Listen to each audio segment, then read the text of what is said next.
Filosofia Espírita, volume 1. João Nunes Maia. Ditado pelo Espírito Miramês. Prefácio. Em quase tudo que falamos, partimos de um ponto que muito nos sensibiliza: a caridade, nos dois pontos da existência. Este livro é uma fração de caridade da sabedoria. O nosso companheiro Miramês comenta as perguntas e respostas de O Livro dos Espíritos, desde a primeira até a de número 51, com grande simplicidade, nos mostrando a amplitude dos ensinamentos da codificação. A literatura mediúnica, principalmente no Brasil, é portadora de um acervo enorme de conhecimentos espirituais, que antes se encontrava escondido nas dobras do tempo e que as mãos dos benfeitores da vida maior tornaram conhecido como celeiro inesgotável dos preceitos imortais. No entanto, ainda existem os cegos e aqueles que não querem ver. As páginas de luz estão espalhadas por toda a nação brasileira, como convites a todas as criaturas, indicando caminhos e traçando deveres, instruindo pessoas e educando homens, para que o amanhã não perca seu grande objetivo, o de ser o verdadeiro paraíso, onde haja abundância do mel da fraternidade e do leite do amor. Nós outros estamos trabalhando neste país em cujo futuro o Cristo confia sobremodo, refletindo a sua luz benfazeja por todas as outras nações, cujos espíritos, ali estagiados, são nossos irmãos em Jesus. Aproximam-se as provas redentoras e coletivas da humanidade, como que um vestibular, no sentido de passar para outro curso, onde poder-se aprender com mais profundidade o que é a benevolência e o amor de uns para com os outros. Este livro é um pequeno curso para despertar no estudante valores morais e espirituais. Ele pode abrir caminhos para que a caridade se solidifique nos corações dos leitores, ampliando o saber em sequências admiráveis, pois as linhas dos livros que se baseiam na doutrina dos Espíritos são assistidas pelo grande rebanho empenhado em difundir o Evangelho de nosso Senhor Jesus Cristo, nesta pátria abençoada, com reflexos no mundo inteiro. Queremos, pelo querer de Jesus, que todos os filhos de Deus se deem as mãos, e em um cântico da mais alta harmonia, compreendam os deveres mais urgentes da amizade, aquela que não pode esquecer o perdão, do perdão que não pode esquecer a fraternidade, da fraternidade que jamais poderá esquecer o amor. Meu companheiro, este livro é o primeiro de uma série, na mesma sequência de conhecimentos, para que o princípio da doutrina avance na estrutura de conceitos à luz da razão, buscando no mais além o que pode suportar. Se já fazes muitos tipos de caridade, concitamos-te a mais uma, a caridade do livro. Com base no Evangelho, o livro desperta no coração que nele dorme de mais sagrado e os domínios dos sentimentos do bem crescem e se abastecem na própria ciência da vida. Se já conheces a doutrina dos Espíritos, enriquecerás teus conhecimentos com esta obra e, se ainda não a conheces, procura lê-la conjuntamente com o livro que fez nascer a doutrina espírita. Assim, o teu entendimento aflorar-se-á, como uma luz que estava apagada, por falta de oportunidade. O Livro dos Espíritos é um sinal das leis universais. Quem nele estuda, meditando em seus ensinamentos, e com a ajuda de outros livros que lhe dão sequência, passa a compreender que os sinais são frases e que as frases são forças indicativas para a libertação da alma. Estamos confiantes nos homens que dirigem as nações e nos que trabalham nos sentimentos das criaturas, porque Deus é Espírito, e em Espírito e verdade Ele comanda tudo e todos que saíram das suas mãos santas e sábias. Que Jesus abençoe mais este esforço do nosso companheiro que faz do tempo uma matemática inesgotável, e do pequeno espaço deste livro um fenômeno, de onde refletirá muita alegria. Bezerra de Menezes. Belo Horizonte, 17 de dezembro de 1982. Capítulo 1, Livro dos Espíritos, Questão 01, A Suprema Inteligência. O primeiro interesse de Allan Kardec foi saber dos espíritos que era Deus e eles responderam dentro da maior simplicidade, mas com absoluta segurança: Deus é a inteligência suprema, causa primária de todas as coisas. Não poderemos nos sentir seguros onde quer que estejamos, sem pelo menos alimentar a ideia de uma fonte criadora imortal. O estudo sobre o Senhor nos dá um ambiente de fé que corresponde, na sua feição mais pura, à vontade de viver. Sentimos alegria ao entrarmos em contato com a natureza, pois ela fala de uma inteligência acima de todas as inteligências humanas, de um amor diferente daquele que sentimos, de uma paz operante nos seus mínimos registros de vida. O Deus que procuramos fora de nós está igualmente no centro da nossa existência, porque Ele está em tudo. Nada vive sem sua benfeitora presença. O Criador estabeleceu leis na sua casa maior, que cuidam da harmonia na mansão divina, sem jamais esquecer do grande e do pequeno, do meio e dos extremos, para que seja dado, a cada um, segundo as suas necessidades. Não existe injustiça em campo algum de vida, pois cada espírito ou coisa se move no ambiente que a sua evolução comporta. Daí resulta o porquê de devermos dar graças por tudo que nos é colocado no caminho. É justo, entretanto, que nos lembremos do esforço individual, e mesmo coletivo, de sempre melhorar, como sendo a nossa parte, para alcançarmos o melhor. Aquele que acha que tem fé em Deus, mas que vive envolvido em lugares de dúvida, com companheiros que não correspondem às suas aspirações de esperança, ainda carece da verdadeira fé, iluminada pela temperatura do amor. É a confiança que requer reparo. Assim sucede com todas as virtudes conhecidas e, por vezes, vividas por nós. Estudemos a harmonia do universo, meditemos sobre ela, pedindo ao Mestre que nos ajude a compreender esse equilíbrio divino, porque se entrarmos em plena ressonância com a criação, sanar-se-ão todos os problemas, serão desfeitas todas as dificuldades e todos os infortúnios cessarão. Somente depois disso, pelas vias da sensibilidade e pelo porte espiritual que escolhemos para viver, é que teremos a resposta mais exata sobre o que é Deus. Conhecer e amar são duas metas que não poderemos esquecer em todos os nossos caminhos. Estes dois estados da alma abrir-nos-ão as portas da felicidade, pelas quais poderemos viver em pleno céu, mesmo estando andando e morando na terra. A Suprema Inteligência está andando conosco e falando constantemente aos nossos ouvidos, em todas as dimensões do entendimento, porém, nós ainda estamos surdos aos seus apelos e passamos a sofrer as consequências da nossa ignorância.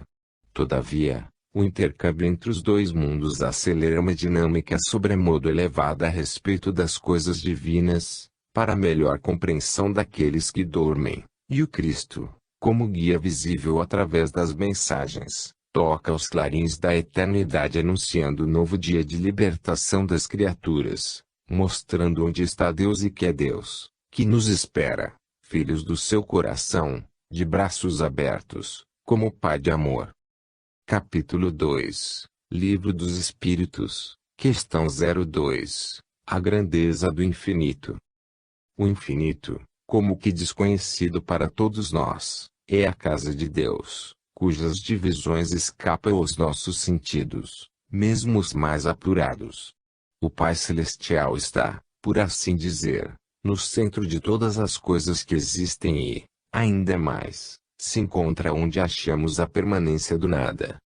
Se acreditamos somente naquilo que vemos e que tocamos, somos os mais infortunados dos seres, pois, desta forma agem também os animais. A razão nos diz, e a ciência confirma pelas inúmeras experiências dos próprios homens, que o desconhecido tem maior realidade. O que as almas encarnadas não veem e não podem tocar definem a existência de força energética, senão inteligência exuberante, capaz de nos mostrar a verdadeira grandeza do infinito em todas as direções do macro e do microcosmo. Se sentimos dificuldade para definir o que é a vida, certamente não sabemos explicar o que é o infinito, que está configurado na ordem dos mistérios de Deus. Compete a nós outros darmos as mãos em todas as faixas da existência e alistarmos-nos na escola do Senhor sem perda de tempo, sem desprezar o espaço a nós oferecido, por misericórdia do Criador. Estamos situados em baixa escala, no pentagrama evolutivo. Falta-nos a capacidade de discernir certas leis que regem o universo, como as leis menores que nos sustentam todos em plena harmonia, como microvidas nos céus da divindade. Devemos estudar constantemente, cada vez mais, no grande livro da natureza, cujas páginas somente encontraremos abertas, pela visão do amor.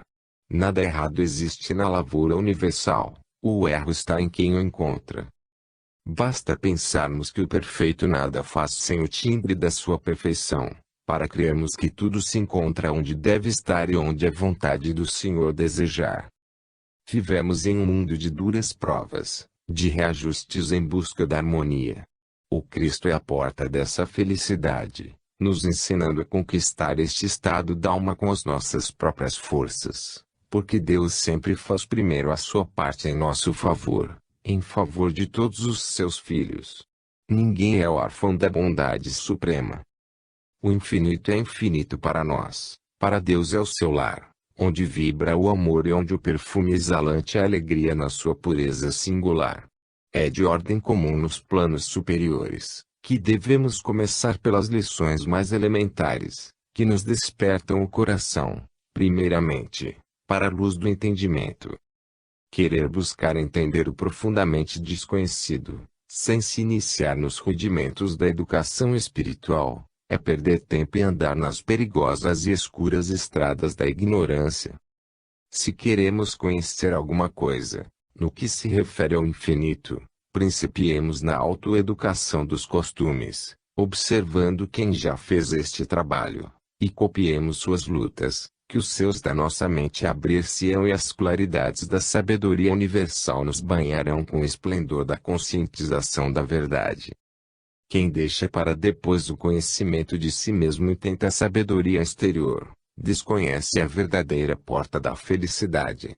Cada espírito é um mundo, um universo em miniatura, onde mora Deus e vibram todas as suas leis, em ação compatível com o tamanho da individualidade. Assim, para entender o infinito da criação, necessário se faz começar a entender o infinito da alma. Capítulo 3, Livro dos Espíritos, Questão 03, Definição incompleta. A suprema majestade do universo é, por dignidade própria, o inconcebível e incomparável.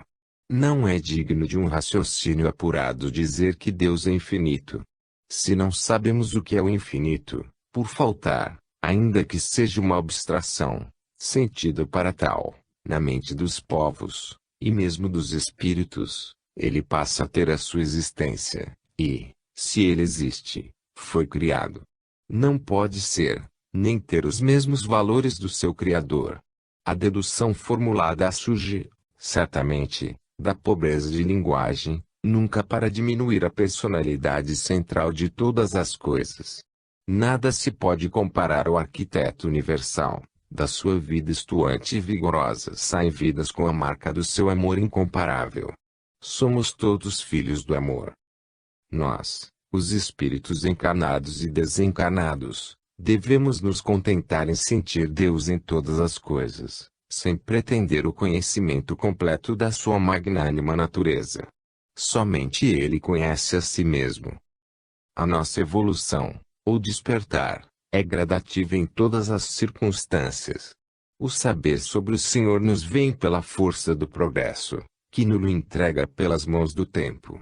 Se a natureza não dá saltos em campo algum de vida, comecemos a estudar a nós mesmos com grandes vantagens em relação ao conhecimento de Deus e, se quisermos avançar mais, entremos na escola do amor, que Ele poderá nos transmitir as primeiras lições sobre os atributos da divindade. Somos espíritos imortais. Estamos inseridos, se assim podemos dizer, no bojo do infinito, cujo movimento lembra a inspiração e expiração que nos sustenta a todos. Usamos de todos os meios disponíveis que já conhecemos para conhecer o desconhecido, pois é a razão, a ciência, a filosofia e a própria religião, que nos induzem a isso. No entanto, somente o amor mais puro é que nos faz sentir o nosso Pai mais próximo de nós, a pulsar dentro dos nossos corações e a nos dizer: a paz seja convosco, que traduz toda a felicidade na brandura e suavidade do seu calor espiritual. Se o infinito passar a existir e for conhecido pelas almas com seus variados mistérios, não poderemos tomá-lo como a causa primária de todas as coisas e, sim, como atributo da inteligência maior. Todas as comparações que fazemos de Deus, todos os relevantes postos que a Ele atribuímos diminuem em vista da nossa pobreza de linguagem, porque Ele é, em essência, incomparável. Deus é infinito nas suas perfeições, nas qualidades inerentes à sua personalidade que se irradia em todas as direções, que sustenta e dá existência a todas as dimensões do existir. Ele é o todo que se vê e, muito mais, tudo que os nossos sentidos não alcançam. Ele é espírito e importa, sim, que o adoremos em espírito e verdade. Ele está presente nas claridades do máximo e na luz do mínimo. Ele vibra nas formas das estrelas e canta nos movimentos dos átomos. Ele faz mover todas as constelações e harmoniza todo o ninho cósmico. Ele sorri para nós através das flores, e nos dá as mãos pelas mãos dos nossos benfeitores. Deus é ternura, na ternura do seu coração. Sabemos que toda definição, se referindo a Deus, é incompleta. Todavia, vamos transcrever a do apóstolo João, por não encontrarmos outra melhor. Deus é amor. Ainda assim, entendemos que o amor é atributo da divindade. Capítulo 4, Livro dos Espíritos, Questão 04, Existência de Deus. A existência de Deus se expressa cada vez mais, com tonalidades fulgurantes, em toda a literatura humana, mostrando e fazendo sentir a todos os povos que o Criador se encontra mais perto de nós do que nós uns dos outros. Ele é a razão do nosso viver e, ainda se conclui, que ele não tem forma definida e é capaz de tomar todas as dimensões, na proporção das necessidades de cada criatura. Deus está no máximo, mas desce ao mínimo, desde que haja urgência na evidência de suas qualidades aos sentidos mais apurados da alma. O Senhor é a ponte de comando de todas as religiões, na feição em que estas podem se expressar, onde foram chamadas a servir. Ele vigia os véus que regulam o saber dos homens ante a própria ciência, para que o equilíbrio se manifeste. Os grandes missionários registram em tudo a sua presença infalível.